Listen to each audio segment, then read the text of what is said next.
इतिहासकार और उनके स्रोत। इतिहासकार किस युग का अध्ययन करते हैं और उनकी खोज की प्रकृति क्या है, इसे देखते हुए वह अलग अलग तरह के स्रोतों का सहारा लेते हैं। उदाहरण के लिए, पिछले साल आपने गुप्त वंश के शासकों और हर्षवर्धन के बारे में पढ़ा। इस पुस्तक में हम मोटे तौर पर 700 से 1750 ईस्वी तक लगभग 1000 वर्षों के बारे में पढ़ेंगे। इस काल के अध्ययन के लिए इतिहासकार जिन स्रोतों का प्रयोग करते हैं, उनमें आपको बहुत सी बातें ऐसी मिलेंगी जो पिछले युग से वैसी ही चली आ रही हैं। इतिहासकार इस काल के बारे में सूचना इकट्ठा करने के लिए अभी भी सिक्कों, शिलालेखों, स्थापत्य, भवन निर्माण कला तथा लिखित सामग्रियों पर निर्भर करते हैं। पर कुछ बातें पहले से काफ़ी भिन्न भी हैं।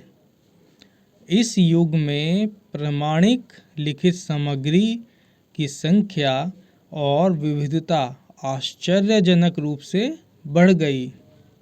इसके आगे इतिहासकार सूचनाओं के दूसरे प्रकार के स्रोतों का इस्तेमाल धीरे धीरे कम करने लगे।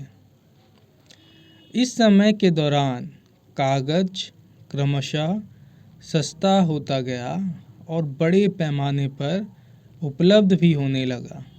लोग धर्म ग्रंथ, शासकों के वृत्तांत, संतों के लेखन तथा उपदेश, अर्जियां, अदालतों के दस्तावेज, हिसाब तथा करों के खाते आदि लिखने में इसका उपयोग करने लगे।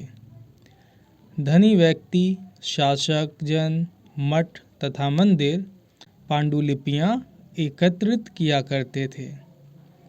इन पांडुलिपियों को पुस्तकालयों तथा अभिलेख घरों में रखा जाता है।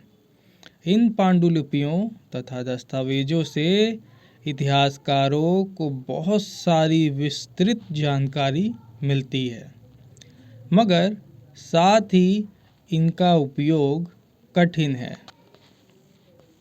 उन दिनों छापे खाने तो थे नहीं, छापे खाने मतलब प्रिंटिंग प्रेस तो थी नहीं, इसलिए लिपिक या नकल नवीस हाथ से ही पांडुलिपियों की प्रतिकृति बनाते थे। अगर आपने कभी किसी मित्र के गृह कार्य की नकल उतारी है तो आप जानते होंगे कि यह काम आसान नहीं है। कभी कभी आपको अपने मित्र की लिखावट समझ में नहीं आती होगी और आपको मजबूर होकर अंदाज़ा ही लगाना पड़ता होगा कि क्या लिखा गया है। फलस्वरूप आपके लिखे में मित्र के लिखे हुए से कुछ छोटे मोटे लेकिन महत्वपूर्ण अंतर आ जाते होंगे।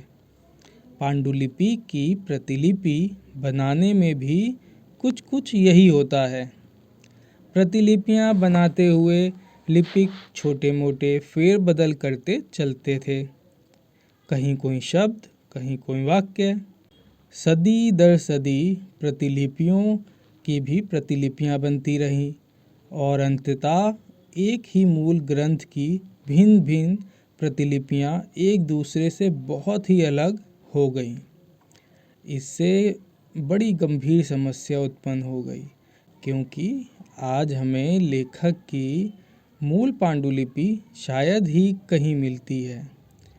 हमें बाद के लिपिकों द्वारा बनाई गई प्रतिलिपियों पर ही पूरी तरह निर्भर रहना पड़ता है।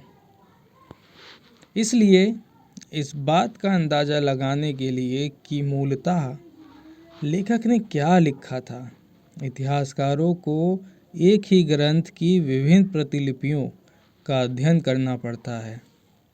कई बार लेखक स्वयं भी समय समय पर अपने मूल वृत्तांत में संशोधन करते रहते हैं।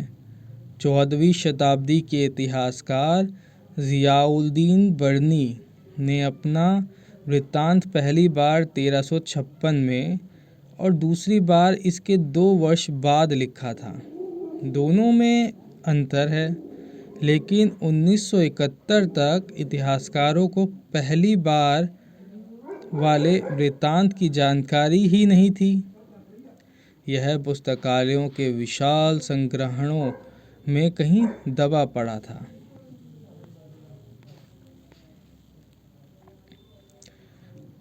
अगले सेशन में हम इस टॉपिक को कवर करेंगे, नया सामाजिक और राजनीतिक समूह।